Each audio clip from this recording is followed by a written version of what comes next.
Hey everybody, it's Paul Ramsey, another episode of Hypnotic Thoughts. And of course, if I'm here, Dr. Manuel St. Victor is here with me as well. Hey Manny. Hey Paul, how goes it? Good man, I'm excited. We're going to do what we said last week. We're going to talk about mindfulness. Yeah. And I'm very excited to do that because I feel like that is it's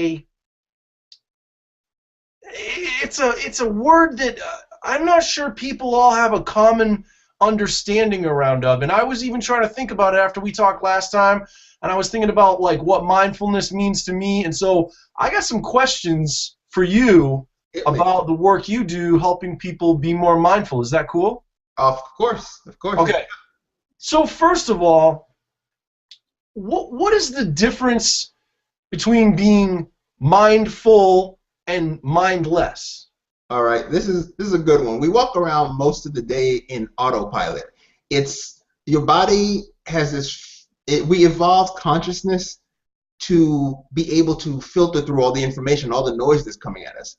But the brain has, in order to become efficient, developed a set it and forget it type of approach, where like you don't think about every part of your drying process when you step out of the shower. You just grab towel, you run your script. When you jump in your car, the reason you can deal with the radio is because you've got the gear shift, you got the signal, you've created these scripts in your brain that you run the script.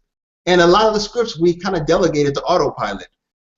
You'll notice them, say, when you walk into a room. I think I noticed mine the most when I moved. And I walked into the house, and I was kind of wanting to go to places where things were, and they weren't there. And that's when you realize I need a new program. I need a new place for my keys. You know, like my keys, when I step out of the house, they're right there, on the key thing, so I can put them in my pocket, head out the door. I know I have that location. Your brain has that sort of method of loci in head. Now, when you walk around all day and you're running these scripts, a lot of times we don't update our scripts to the new cues. We kind of cue, and the script has lost effectiveness. It's less efficient. One example would be when you don't necessarily enjoy dinner with your family as much because you're snarfing the food. You're eating the food without tasting the food. You're not really talking to them because y'all are all kind of staring at the TV, not even watching the show. Another example of mindlessness is when you drive all the way to work and you're like, I don't remember driving it. You are on autopilot. It's having the attention there. It's noticing the little details. And it's also the way that you learn to change behaviors, to update behaviors so that they're more relevant to what's really happening. So mindless isn't being stupid. Mindless isn't being ignorant. It's habit. It's about habits and attention. Yeah, exactly. We're kind of being present for ourselves. Yeah. Right. It's because one thing that I read in Making Habits, Breaking Habits, they said a habit doesn't have a feeling. So when you're doing the habit, you're doing the thing. You're not thinking about it. You're not conscious of that piece. The real feeling that you're having is either what you've kind of anchored to the habit, or like I smoke and I feel relaxed. No, you've taken those two concepts and you've put them together. So now you have a smoking habit that you need to trigger your relaxed script. Yeah. So you know what an even better example of that is in the work I do, Manny, is when people come to me to stop biting their nails. Yeah. Almost universally, they admit that most of the time they bite their nails, they aren't even aware that they do it. Nope. It's become such a habit, and the habit is really a self-soothing habit. So like you said, they've coupled stress to the habit as a way of letting go of that stress energy. Yep. So, and that's something, if we have some extra time at the end, I want to talk about stress and habit and mindfulness also. Okay. Now, so let me ask sort of a follow-up to this is, so I think one of the ways in which the word mindful is most often used nowadays, and this could just be me, but you tell me if you notice this as well, it seems like people almost always associate it with like meditation. Yes. Does it have to be though? No, you can do everything mindfully. I like to live mindfully. Now, the approach we use at Mindful 360 is the 360-degree approach to mindfulness. When you have a label for something, and sometimes in therapy we call it name it, tame it. When you can label something, you become consciously aware of it. You have a name for it. I'm angry, I'm sad, I'm whatever it is. When you label it, you decrease the certainty, and then you can kind of drive it, you can control it. The reason that meditation is one of the first places that they were able to see focused attention at work. Hypnosis as well, as you know, where it became, okay, let's only pay attention to this. So in mindfulness, and one of the kinds of mindfulness, and I'd like to kind of expand on that later, but one of the kind of mindfulness exercise we have is a mindful breathing exercise, where you're paying attention only to your breathing. Now, that's boring. That is boring. So what ends up happening is, after a while, your brain starts bubbling up other thoughts, and stuff that normally would not be exciting is super exciting. From the itch on your toe to the ice cream you had weeks ago, these weird thoughts bubble up. But by virtue of attending to the quiet of the breathing, you've given yourself a way of realizing how these other things, you create a quiet inside, you create a space to observe. And the observing before reacting, it's almost a chance to do the human thing of stopping the reaction, realizing that they're not one script, realizing, hey, trigger. Here I am feeling nervous. Here I am observing a situation. Let's separate the two. Let's not automatically assume the situation is causing the nervous. So yeah, so give me let's go back to the stress thing then, because this seems like a perfect place. So how does that help you with stress? Yeah, most situations involve a level of appraisal. It's not the situation that's pissing you off. Pardon my français for those with delicate, tender ears. Yeah, so it's not the situation that's making you upset. The situation is acting as a trigger. That's why we use the word trigger. A trigger sets off a script. You have your angry script. And the funniest example of this is, the more training I got in psych, the more my wife got training in psych by proxy. She learns quickly. So after a while, we would often notice when we were having our parents' arguments, you have these scripts in your head where someone brings up something and you're angry and you don't know why you're angry, but you're angry because maybe you saw your parents have a certain argument and they went to a certain posture. Yeah, I have an aunt of mine that anytime she's in a restaurant, she goes into restaurant posture. She's grumpy, and it's funny because as she got more wealthy, she went to the scripts of what she thought wealthy people acted like in restaurants. Okay. Yeah. All right. I use that example because you can kind of visualize this lady like garçon. And I'm like, that's from the movies. We don't do it like that. There's gonna be awful things in your food. I'm with her, but not with her. So stress is the same way. You go into your stress mode because you see a situation and you've interpreted it as your stressful situation. Someone approaches you and you jump to a conclusion. Someone calls you. It's as if someone calls you and you hear their voice and you assume they're going to ask you to do something that you're not ready to do, and you start stressing, and you don't really hear what they're saying because you're already running the script. You never checked the facts. And that's, again, the mindfulness allows you to be like, you know what? This situation is not as bad as I am interpreting it to be.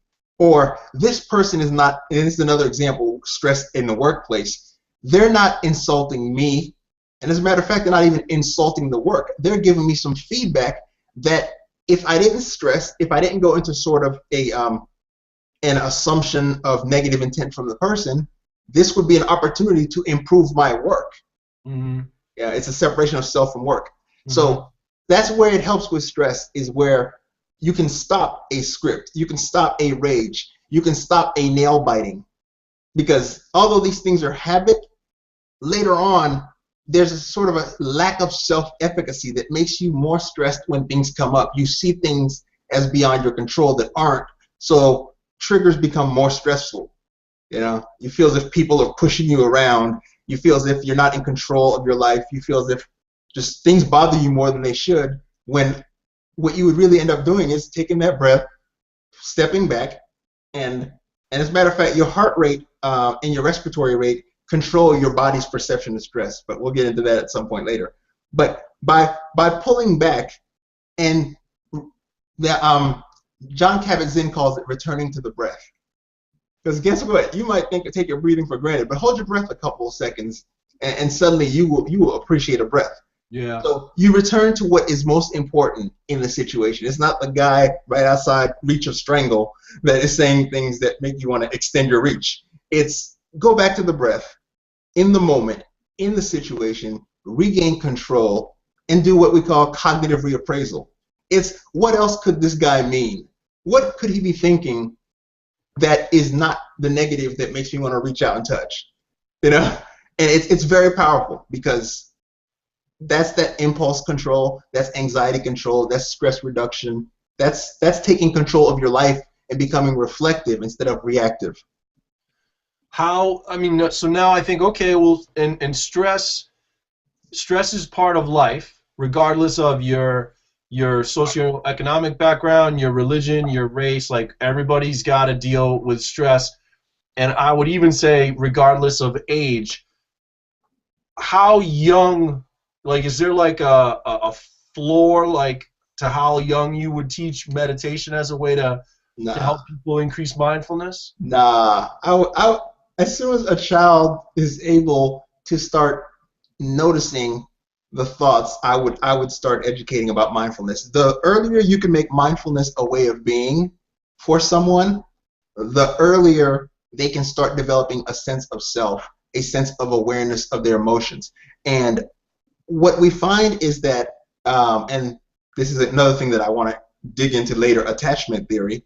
When you talk to a child and you reflect the child's emotions, you help the child become aware that their emotions are real. A lot of times a child will fall down and cry and be hurt, and the parent will redefine them from the outside. What we say, you're not hurt, you're just looking for attention. So the child suddenly goes from being a normal child in pain, aware of this emotion with a healthy label on it, to someone who, anytime they're hurt, they start to churn in stress. They're like, oh, I'm looking for emotion if I share my pain. And that becomes the script in there. That becomes the message.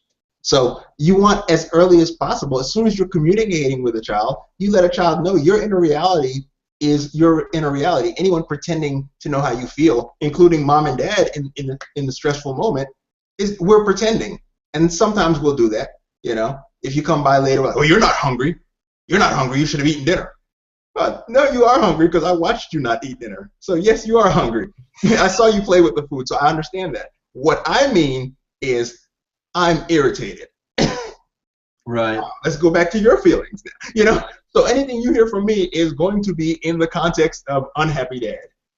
You know, so you let that person know where their psychological barriers are. You know, and you teach them how to assert themselves, how to validate their feelings, how to request, and actually beyond request, how to demand that people treat them with the respect that they deserve within their psychic space. Yeah. When you're using my time, when you're using my energy, or when you're imposing on the emotions that I've shared with you without mirroring, reciprocating, acknowledging, and empathizing, maybe you're not someone that I need to be in a relationship with. And that's something you need to teach a child as early as possible. Right. You make a child mindful like that, guess what? A, they pick better friends. B, they make better decisions. Because now when the child is interacting with someone and the person walks away, we take our theory of mind, how we think, and we assume kind of everyone thinks about things that way. Now, if you tell a child, if you model for a child, okay, dad is not in his right mind right now, so cover your ears, you know, the child now has a model of other people who sometimes might have a moment of being impulsive, but at the core still love you. Yeah, they have that model. They also have a model for themselves where they're like, you know, right now, I'm feeling like hitting Joe in the jaw. Now, I probably won't tell Joe, but I'm aware that I have that feeling, and I can still be an authentic human being by not expressing that and taking a minute to be mindful that it exists, and then making a mindful decision from the intention of having a long-term friendship with Joe, because most of the time he's good. Right now he looks like a good knuckle rest, but I can enjoy that inside and just breathe it off, return to the breath until I don't feel like ringing Joe's bell. And you develop a human being that has a self in there, that develops a healthy history. Yeah. Yeah. And meditation is just, it's powerful. It helps you function better. It helps you learn to trust. And with the ability to trust, you're able to grow a relationship and bring a person to a relationship that has some requests and then provides those things to the person on the other side, and you guys take care of each other. Yeah. It makes me think we really should, I think at some point, like, we need to have an episode where we just talk about anger, where we just, and I think one of the themes that already from talking to you for the short amount of time that I have is that, we're trying to keep these episodes short so that we can help people stay focused and not digress too much and stuff. But a lot of the stuff we're talking about, these are the things that people write entire books about, and these are the things that people do weekend trainings on, and there's a lot of stuff going on. So kind of, you could spend a whole lot of time just learning how to be more mindful about your anger. Yeah. Right? Like, yeah. But the key is that I think of mindfulness as the point of inflection. If you're having trouble with smoking and you want to stop smoking, once you become mindful of when you're smoking, you have a choice. If you're overweight and you want to control your weight, it's not about diets or whatever. It's about becoming mindful that stress triggers eating. It's a leptin-based mechanism. There are mechanisms. And, as time passes, I'll be digging up studies and converting them from geekies to English. But when you are aware of the little switches in your head, and I'm not talking deep neuroscience, I'm talking about just some stuff where you're like, okay, I'm being triggered. Let me not let that melt my whole life down. Then you see the behaviors. You see the exercise that you're not doing. You can make decisions. That's the powerful nature of mindfulness, is that your lower back pain, you can stop that when you're mindful. Right. And I think a lot of times that's where hypnosis also helps, where you say to someone, hey, guess what? That's your subconscious mind or your unconscious bubbling up. Yeah. I think absolutely. The bulk of what I do with people, when you work with people individually using hypnosis, almost always you have some period of doing it. Always, for me, you do an intake, right? You get a history and you get them to inform you about what the problem is and how it's affected their life and all that. And what really happens in that process is you're putting them in a place to raise their own mindfulness. Like, they have a bunch of things that they may think cause it or force it or whatever, but when they start talking to someone external instead of just being in themselves and making assumptions, when they start having a dialogue, a lot of times they start to realize some things that maybe they didn't before. So there's always that kind of process there. I get that totally. Yep. Well, listen, we're out of time for today, but I want to kind of recap. So if people want to move toward mindfulness, first of all, they should want to do so for what primary benefit? Health, right? Health and wellness. Yes. And they do not have to, from what you've said, they do not have to become accomplished, high-end meditators, but they need to adopt some new practices probably, right? Incrementally, yes. Okay? And so if I catch this episode today and I want to learn more about this, because again, we're always just trying to give people that beginning of the process, that eye-opening, kind of conversation and stuff. Where would you go from here if you were someone who didn't know how to be mindful, who didn't know how to cultivate that, and this gets them thinking about it?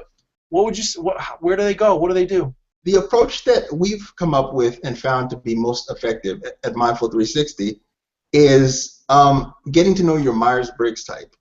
And it's social layperson social interaction level enough where you can start putting some labels on things. And I like to think it depathologizes being human.